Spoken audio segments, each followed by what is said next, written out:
Hi, good afternoon. This is Lee Howard with Diana T. Myers and Associates, and this is our third office hours call to talk about the planning and response to the COVID-19. I'm actually going to be turning things over today for the presentation to Lauren Whitley. She, if you have not met her yet or been on one of these calls, she's our new staff person for the Eastern PACOC. If you haven't been on the calls, please know that you can. Everybody has the ability to unmute themselves because we want to hear from you all about resource needs, questions, etc. Thanks to folks who've been submitting questions either through our online portal for receiving questions or just by through these office hour calls or by reaching out to us. Lauren's going to talk through a number of things that have been released, including a Q&A document. If you have a question, you don't need to wait till the end. You can unmute yourself and ask the question. However, if you are on the call and you aren't actively asking a question, if you could keep yourself on mute, that would be really helpful to make sure that everybody can hear. If you're on the call, please don't make sure not to put us on hold or to click over to get answer a different call because it may put music on for the rest of us. So with that, I'm going to turn it over to Lauren. Thanks, Lee. Can everyone hear me fine? Yep. Okay. And since this is new to me, well, can you still see it or no? Did I just stop sharing my screen?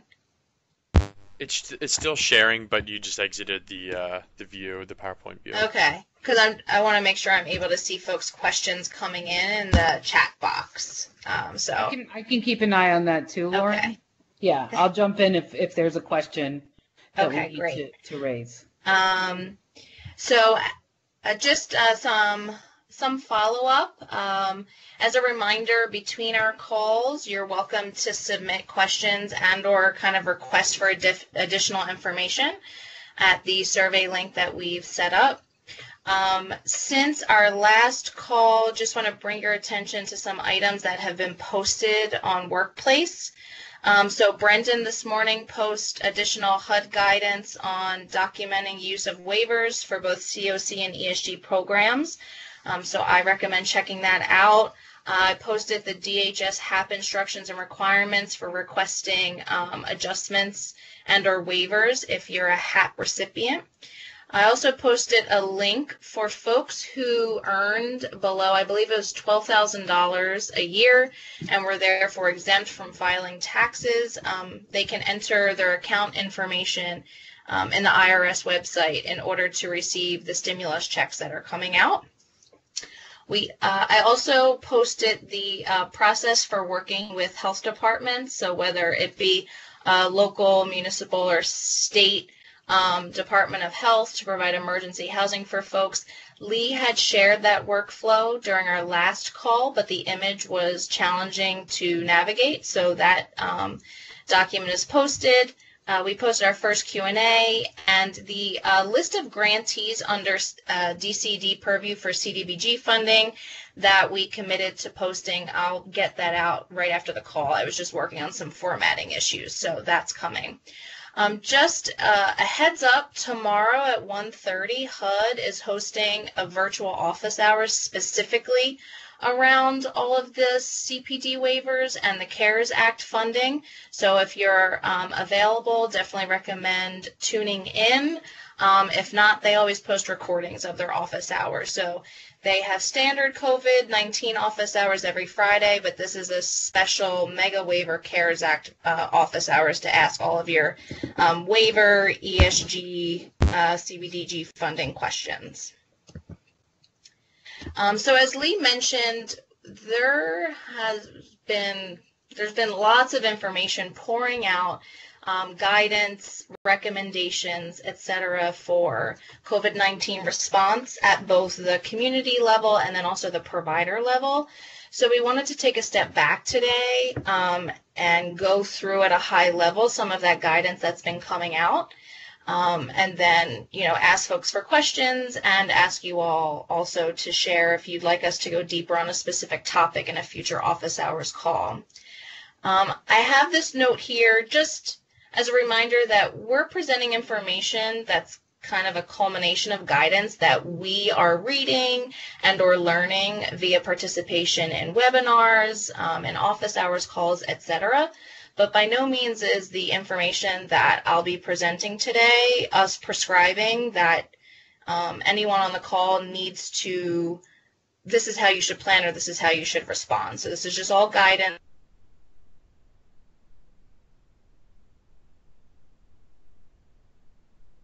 Is aware of this guidance. So we brought up last week that really emergency management agencies and public health, and for most folks in balance of state COC, this will be the Department of Health, we should be coordinating and they should be leading and are coordinating a lot of this response. So just reminder to that at this website, you can find out who your emergency management contact is. At the community level, the CDC has posted guidance for homeless providers. So the link there provides recommendations for how folks can protect their staff, their clients, their guests. And it's kind of broken out into 3 sections: plan, prepare, and respond. So recommend checking out the information at that link. A lot of this guidance, if it applies to a shelter, may likely also apply to a housing program depending on your setup. So some of it is, you can use it in different settings. The CDC has a coronavirus communications resources, so they have like print materials if you want to post signs around your program. There's just a lot of recommendations on the CDC communication website. So if you're looking to prepare letters to be sent out to participants, or you want to post hygiene or facts about COVID-19 in your programs rather than recreate the wheel, CDC has created a lot of communication products for folks. And then the National Healthcare for the Homeless Council, their resource page, they are sifting through and trying to curate all the information. So I find their web page to be the most useful and concise. So these are just some links for folks to use as you work through, preparing for a response at the community level. And again, National Healthcare for the Homeless, they issued the link to this brief, Actions Needed from the Public Health and Emergency Response System. It is a 3-page brief, so I find it's really useful. It is concise. There are strategy recommendations, 3 to 4 in all different areas. So they have strategy recommendations for isolation and quarantine, from who should you target for these types of strategies. Think about potential locations. I know a lot of folks are using hotel motels, but there are potentially other spaces in your community that you could use if you don't have a hotel or motel, or if they're full. And then there's some service delivery considerations. So this is not the first time in this presentation. There'll be resources for service delivery considerations, and really important. So a lot of mental health and substance use resources have established telehealth, virtual recovery programs.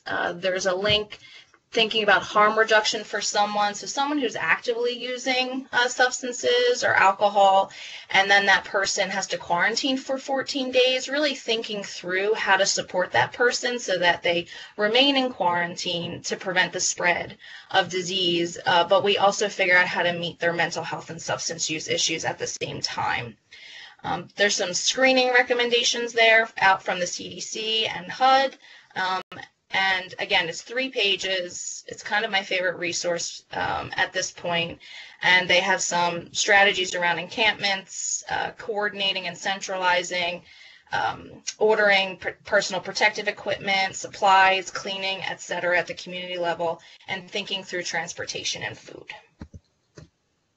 So that's at the community level. Now I'm going to move to the housing provider response. And I recognize I misspelled Q, so my apologies. So on the various resources we've been reading through and webinars we've been on, the message has consistently been that now more than ever, it is so paramount to be moving people out of congregate settings or off the streets into their own housing. So, I mean, in talking to a lot of the RABs, at least in the Eastern PACOC, I know coordinated entry is continuing. Things are a little slower given the current state, obviously, but really continuing to house folks through your community queue is paramount at this point to creating space and saving lives.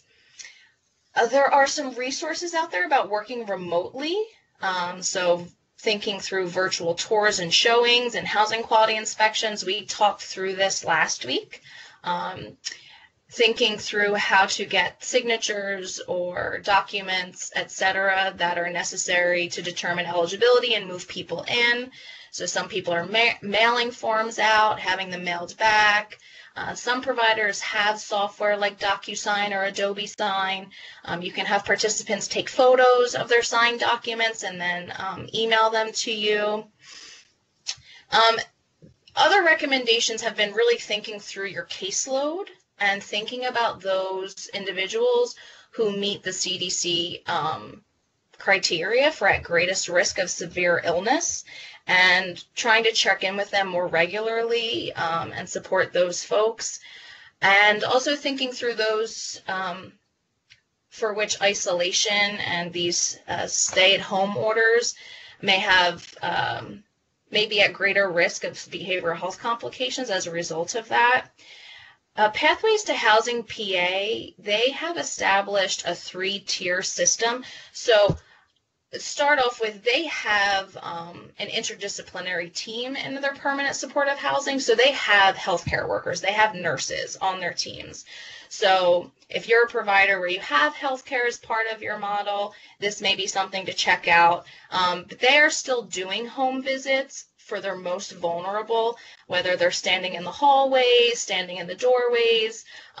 So they've really they've created a tier of who still needs that home visit, who they can do telehealth with, etc. And it's it's always changing. So someone this week who you think will be okay with just a phone call, you may decide next week that's really not the appropriate tier for them at this time. And then I had posted on Workplace, NAH had a webinar last week. It was 45 minutes. I thought it was really great. Talked about supporting people remotely in housing programs, so I definitely recommend checking that out, watching the recording on NAH's website. Helpful in thinking through how you can be as best supportive to someone who's now isolated in their home and you're working remotely, etc. There have been some focus on serving families with children, so really thinking through how to support kids who are now being homeschooled. Maybe they don't necessarily have access to the technology and resources needed. So Wide Open School is a great resource for kids who are being homeschooled. If you go on their website, there are a lot of tools, exercises, activities for either professionals and or parents to use to support kids at home. There's been a focus on ensuring that households are experiencing joy and that we can incorporate fun. So some providers are hosting like game drives to collect whether it be puzzles or game consoles or video games, just making sure that families have access to things at this time, since they're spending so much time at home, to entertain themselves and spend time together in a fun way. There's been some guidance around thinking through thinking through in a household if someone's to become ill, right? So really being proactive around if a parent in a household becomes ill, what is the plan? Who's going to step in to watch the kids if the parent has to isolate or quarantine in a different location? Thinking through how children will continue to be able to communicate with their loved ones during that period, making sure in advance that you've really coordinated resources to access to the medical care that they need. And CDC has some resources on their website, specifically around caring for children who are sick, supporting children cope during this time. So I suggest going on that website and taking a look at some of their recommendations and tools if you are serving households with children. So shifting from community to housing provider to shelter. So again, HUD and CDC have these toolkits out for providers to think through how you plan, prepare, and respond to coronavirus within your programs. So consistently what we're hearing on webinars and in this guidance is the importance of emergency shelters staying open at this time. Really, we're the front line for folks who have nowhere else safe to go. If you have historically been a location that was closed during the day or was a resource center during the day and opened up at night, they recommend it really expanding to the 24/7 operations, not turning folks away who do have symptoms if you have the capacity to serve them. And if you don't have the capacity, really, this gets at the community level response. So ensuring that there is some resource in the community where folks who have nowhere safe to quarantine can go. Educating and training staff about COVID-19 symptoms, ways to mitigate infection. This is where the CDC communication tools I mentioned a few slides earlier are really helpful. They're one-pagers. You can post them all around the building. Just provide concise information about what it is so that everything's consistent, ways they can do, whether, they have like hand washing communication tools, they have cover your cough communication tools. So if you don't currently have these materials up, but use the CDC produced materials. And then thinking through about your staff. If you have staff who are in those high-risk categories, so if they're in the age range where they're at high risk of severe illness or they have underlying health conditions, really thinking through adjusting the roles of those staff if you can to mitigate the spread to them. And then finally, on this slide, thinking through cleaning and sanitation protocols. So their CDC has some guidance. There's some guidance as well in the HUD infectious disease toolkit link above.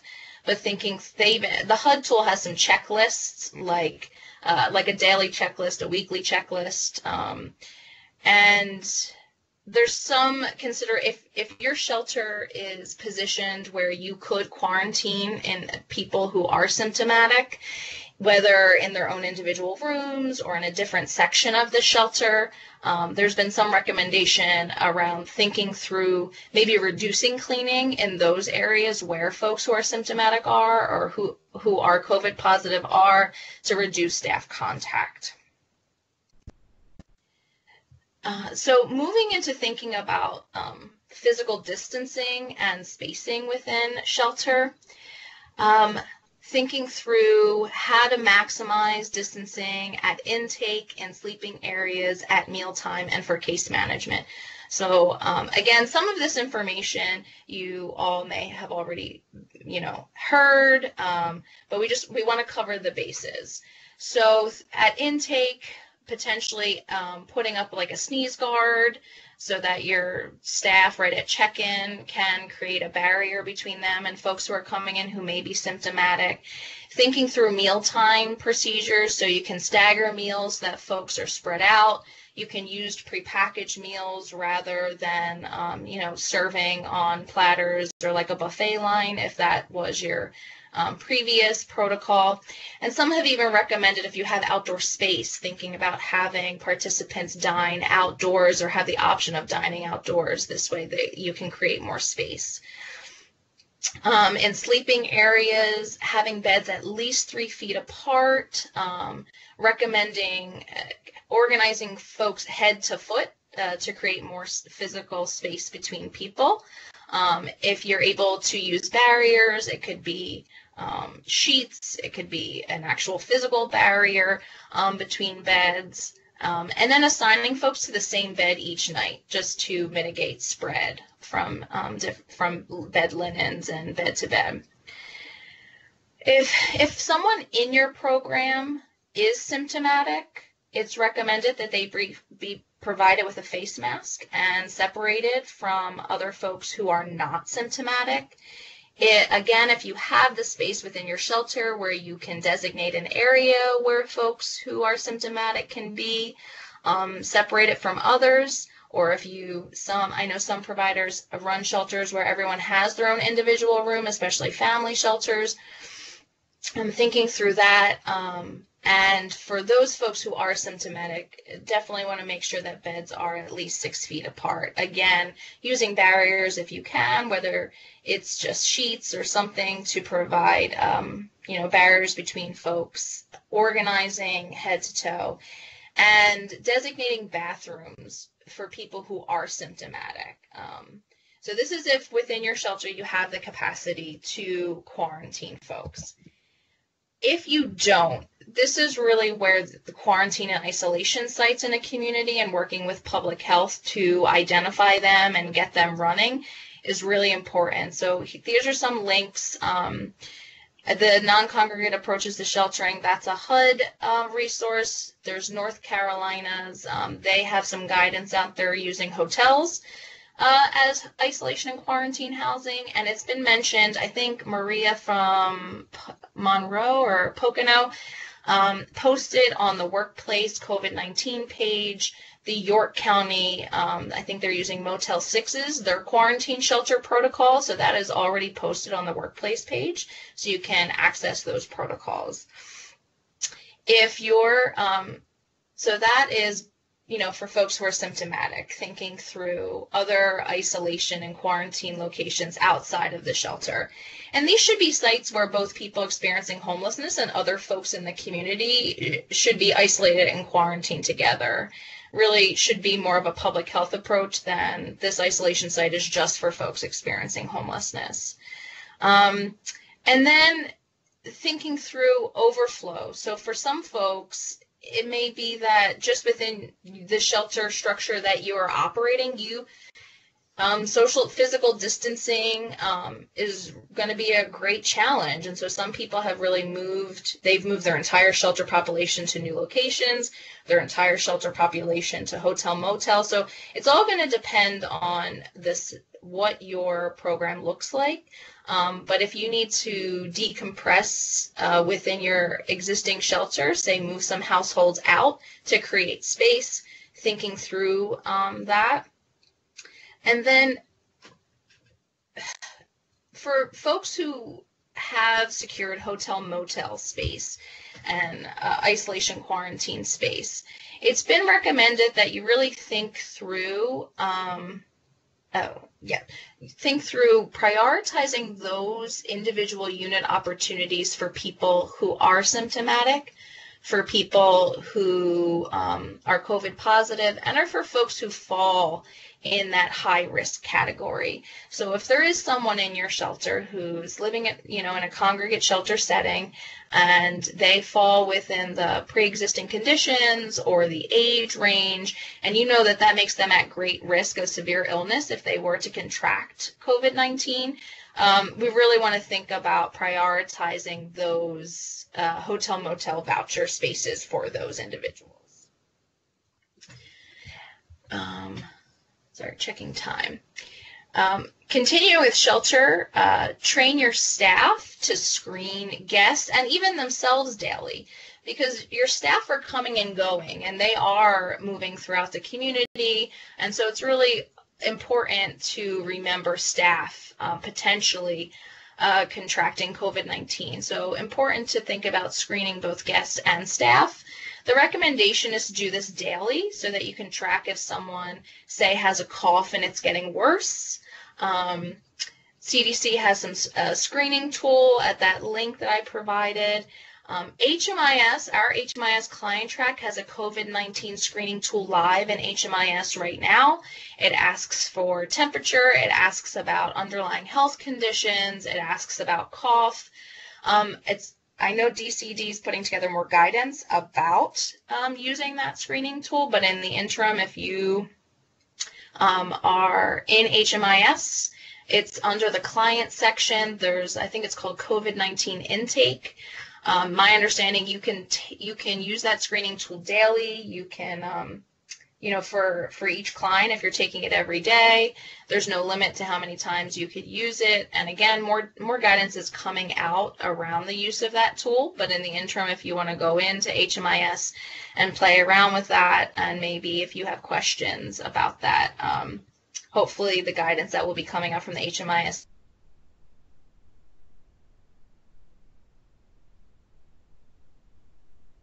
coordinating with your local health and hospital system to provide guests with access to technology. So I know some folks I've talked to, I think even in South Central, there's a local hospital system there who has provided tablets to a shelter provider. And if a guest has concerns or becomes symptomatic, they're setting up telehealth appointments with the local health system. And they've designed processes for getting folks to testing and designated isolation and quarantine spaces. And if you're having staffing as folks, the landscape is shifting. People may need to stay at home to take care of people, kids. Staff may become ill. You may have expanded hours and didn't have the staffing capacity to begin with based on some of the changes that you've implemented in response to COVID-19.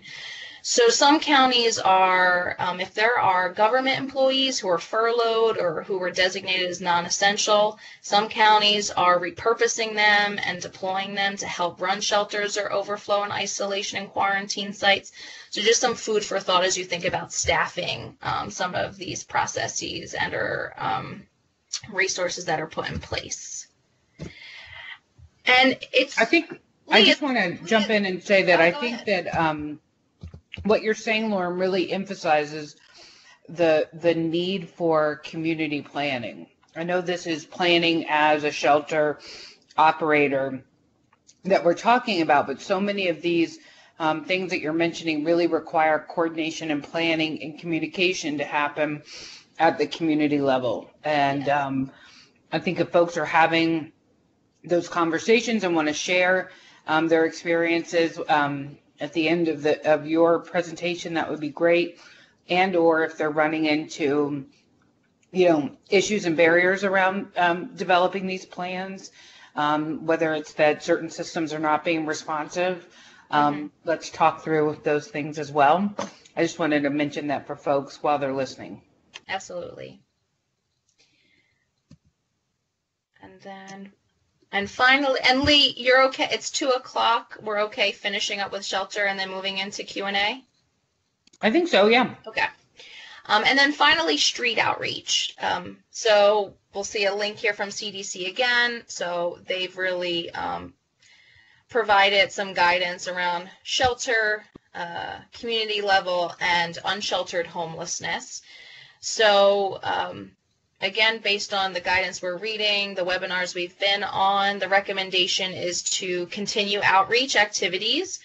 Of course, ensuring that outreach members are equipped with the supplies and PPE they need to keep themselves safe, and also for the folks that they are engaging. Same thing as shelter and or housing provider. If you have outreach workers who fall into that at-risk category from severe illness, you might want to think about redeploying them to other duties and have other folks out on the streets.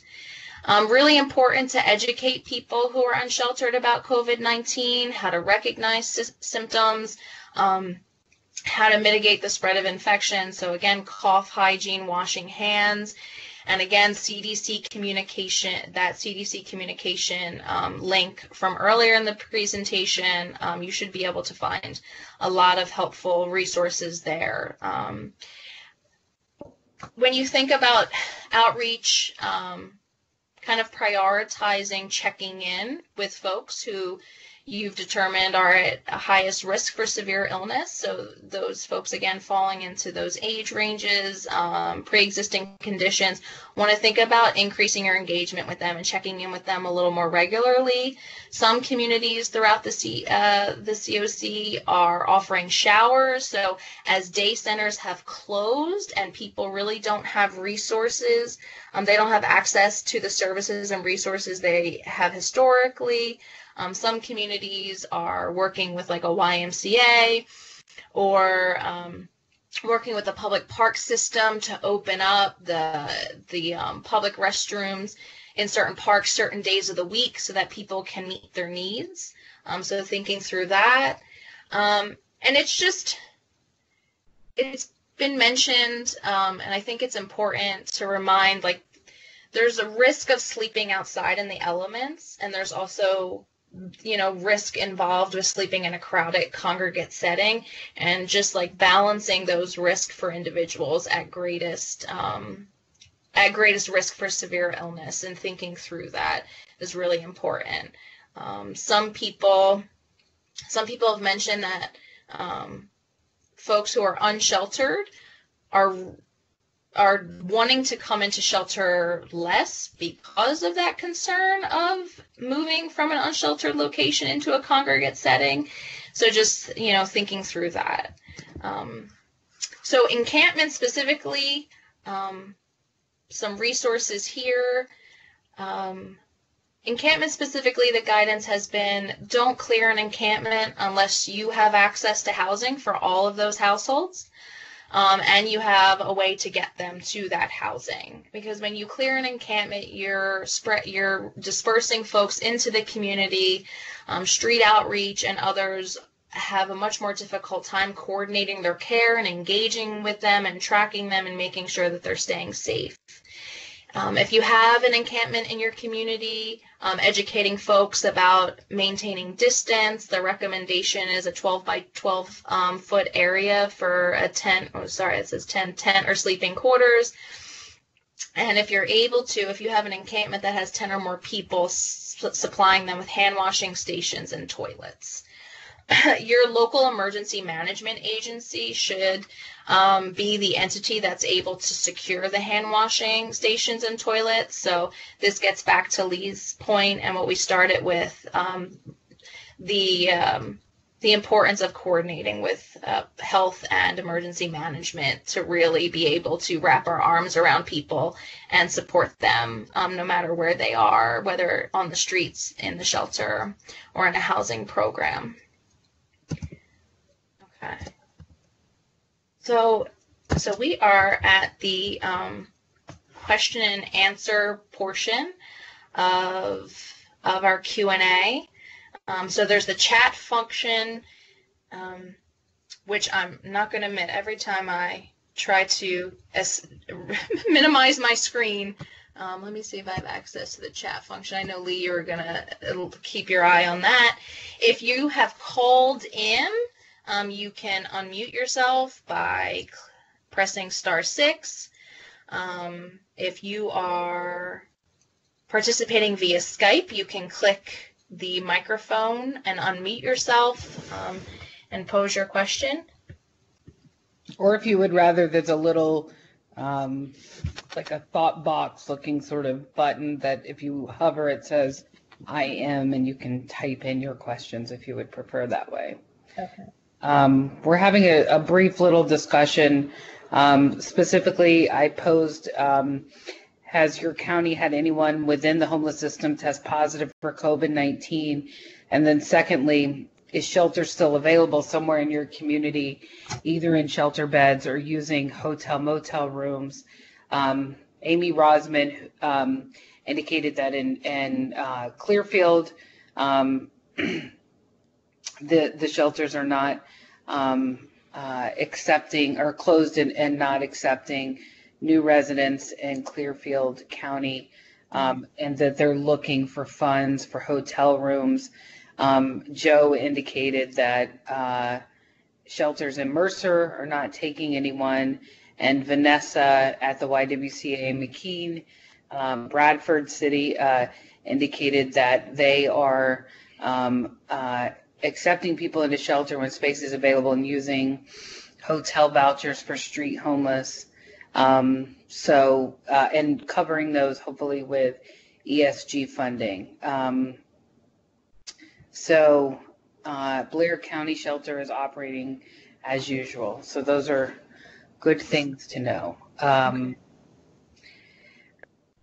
Again, we want to make the information on these office hour calls as relevant to you guys as possible, and make sure that calls where we have the opportunity to either make recommendations about funding and or ask questions to bring that information back to you, that we're really clear about the information that you all need to know.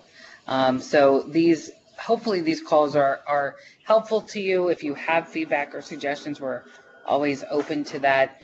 But we're also hoping, to hear from you also, we can make sure to provide the right information to you as well. So just opening it up, I don't know if you have some specific questions, Lauren, that you had planned to ask. If not, we can just sort of keep it open for a few minutes to see if folks pose some questions. I hadn't. So I think if there are questions related to the information presented, great. If there are requests for future topics that you would like us to do a deeper dive into on future calls, happy to do that. I guess the only thing, I guess I would ask if there's anyone who is working to implement strategies and having any challenges, if they want to throw that out. Maybe there's someone else on the call in a different county who's able to provide some support and or guidance. So that's also, the purpose of these calls is also for folks, I think, to be supportive to each other. So even if there's not a question about the information presented, if it's we're trying to do X in our county and we're coming up against this challenge, does anyone had the same experience and have any recommendations for us? I would say this is also a time to share in that way. Absolutely. At first I had heard some issues with folks really actually being able to get in touch with their local emergency management agency contact. And then it was like, we're trying to engage this individual, but it's sort of a one-way conversation. And then I've heard that folks are finding these conversations to be more responsive and more planning focused and getting their needs met. I don't know where that stands, if folks on the call feel like they are able to do, reasonable level of planning with their emergency managed agency. I also don't know if folks have been coordinating with the Department of Health and how that's been working out, or if there are some issues. Those are some questions, that I had as well. Anyone who's using funds to cover hotel motel. I know Amy's been asking around looking for additional resources. I know ESG was specifically mentioned.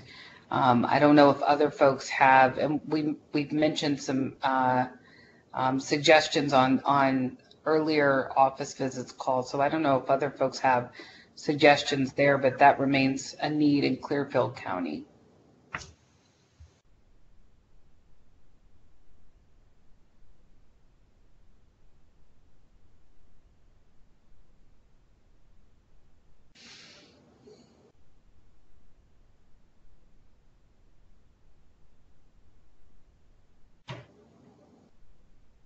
Great. Tableland, the Next Step Center have partnered with the United Way for funding. That's great.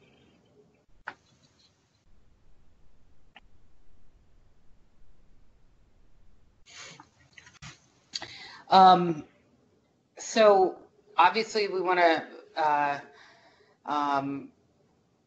respect your time. If there are no further questions, I think we'll just end early today. The PowerPoint includes the link to submit your questions. If you have submitted questions yet and we haven't responded, I can assure you that we have received them and we're working on them. We still have questions that we've submitted, as I indicated last time, to legal aid, to fair housing, to the Attorney General's office, and a couple others. And as we begin to hear back on those, we will certainly follow up with you all and make that information available as quickly as possible.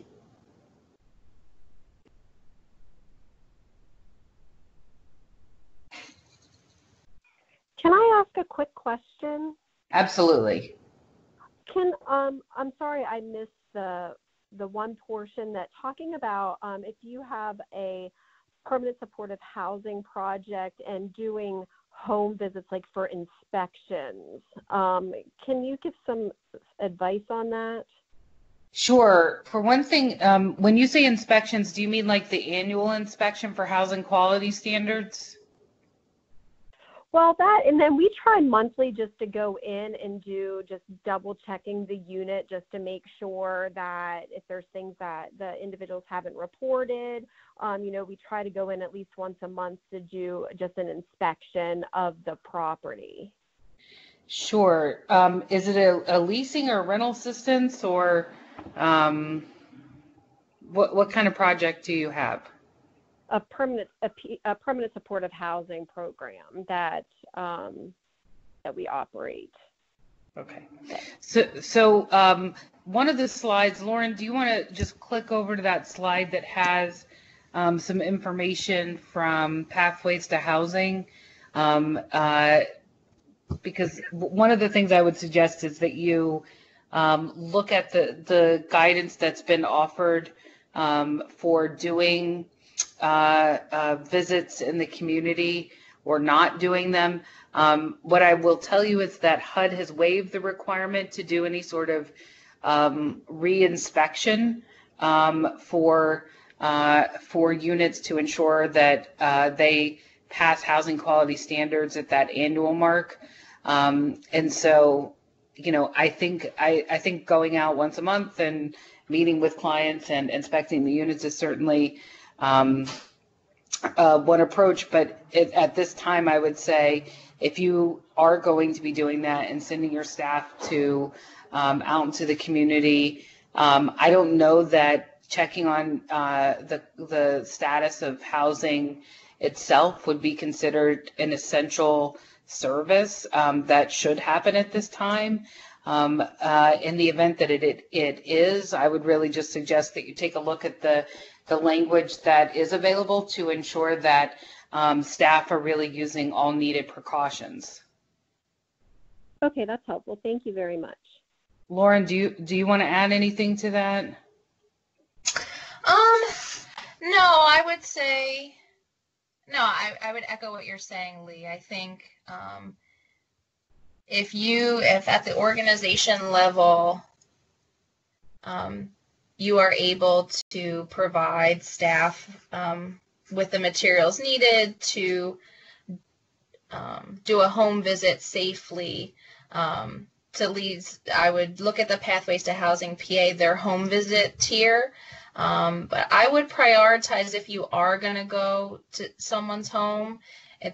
The guidance has really been target folks who are at greatest risk of medical complication or severe illness, and or people with who are at risk for kind of behavioral health complications resulting from the isolation that they may be experiencing, versus getting your eyes on the unit to make sure, like if there's a maintenance issue, etc. So if you are going to do the home visits,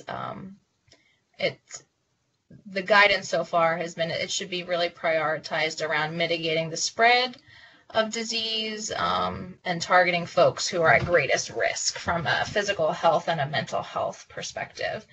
And some of that guidance has been doing it in the doorway, standing out in the hallway or in the doorway and just checking in with people from a distance, just so that you can have that connection. Because this is, we use the term social distancing, but someone said we should really use the term physical distancing, because we don't want to socially distance with the people that we're serving at this point, right? So I would just echo what you said, Lee. Thank you.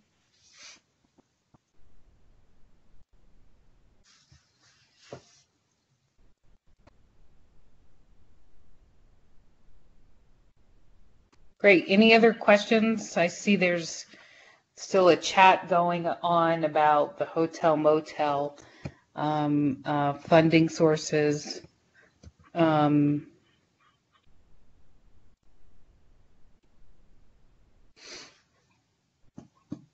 Okay. Sorry.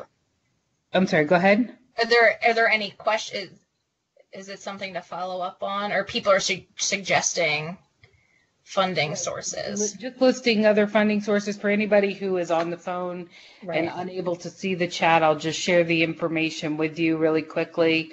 I've already mentioned some of that. Blair County shelters are operating as usual. In Clearfield, while they don't have access to shelter, they've been providing unsheltered with backpacks, food vouchers, and hygiene items using private funding. United Way is being contacted or providing funding for hotel motels in Somerset County. PEMA is being suggested as well as another funding source. In addition, in Lawrence County, the men's shelter is not accepting new clients. SSVF can potentially pay for hotel stays for veterans who are compromised or at risk of getting COVID-19. The crisis shelter of Lawrence County is potentially able to pay for hotels, but are having issues with hotels wanting to accept money or clients. That's an interesting business model that those hotels have. Anyway, the other folks have said, Amy's just also adding that she had 5 new unsheltered last week and was able to place those individuals on the coordinated entry list. So that's really just where things stand right now. Glinda, I just want to add, I know you indicated that you all are looking to hopefully be paid, receive, I assume, reimbursement from PEMA for hotel rooms in Franklin County. If you haven't been in touch with your local emergency management agency contact, one of the links in the PowerPoint today provided that. Also, it's been posted to workplace, I would definitely make sure to reach out to them sooner rather than later. Most of the information that we've received today, well, all of the information we've received specifically from PEMA has indicated that the hotel motels that they can help pay for are specifically for people who are testing positive for COVID-19 and quarantine is needed. If so, for example, if a shelter is full and more folks are requesting shelter, if there is no COVID-19 diagnosis associated, they're not paying for those shelters, as I understand it. I do also understand that there is some ability to request waivers from the FEMA regional contact. I don't know much about those waivers to date, but we did hear on Friday that there are some states that have more leeway than we have been informed of here in Pennsylvania around using FEMA dollars to support hotel and motel stays. So that's something that we're going to be looking into further to understand. Is it just a matter of somebody needs to write one of these waiver requests and submit it? If that's the case, can it be submitted for the whole state, or for the Eastern COC and the Western COC separately? We don't know yet, but as that information sort of becomes known to us, we'll share it. But like I said, if you haven't contacted your local PEMA person yet, I would definitely reach out. Right.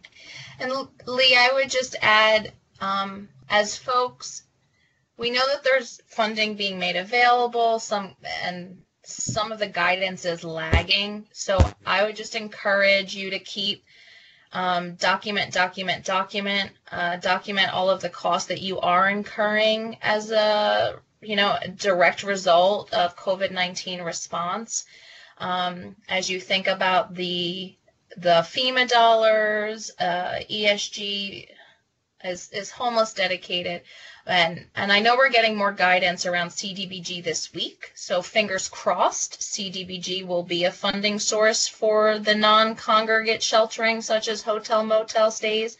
But really document everything and be thoughtful about if you're offering someone a hotel motel stay, if you have some participants staying in a congregate setting, just being thoughtful about prioritizing the hotel motel stays for people at greatest risk of severe illness from COVID-19, as both a saving lives measure and as money starts to flow down from a reimbursement lens of maximizing the different funding streams that we hope to tap into in order to reimburse these costs that you're incurring at this time. And we should be getting that CDBG guidance this week. So that's very exciting. Fingers crossed. It'll be good news. Great. So we've got about a couple minutes left. If there are no additional questions or comments at this time, we can certainly wrap it up for today. Just a reminder that our next call is Thursday at 11 o'clock, 11 a.m., and you'll just use the same information to access the office hours. Lauren, is there anything else you wanted to add? No. If folks think about topics that they'd like covered on a future office hours call, reach out, use that survey link. Someone last week said, I want to know more about CDBG, so we had Donna and Rico on last week. So we want to be as responsive as possible to your needs. So if there's a topic or some type of expertise you'd like brought on the call, just please reach out and let us know so we can be responsive and provide you all with information that's helpful. Absolutely. All right. Thanks, everybody. Have a good afternoon. Thank you. Stay safe. Thanks, everyone. Have a good night.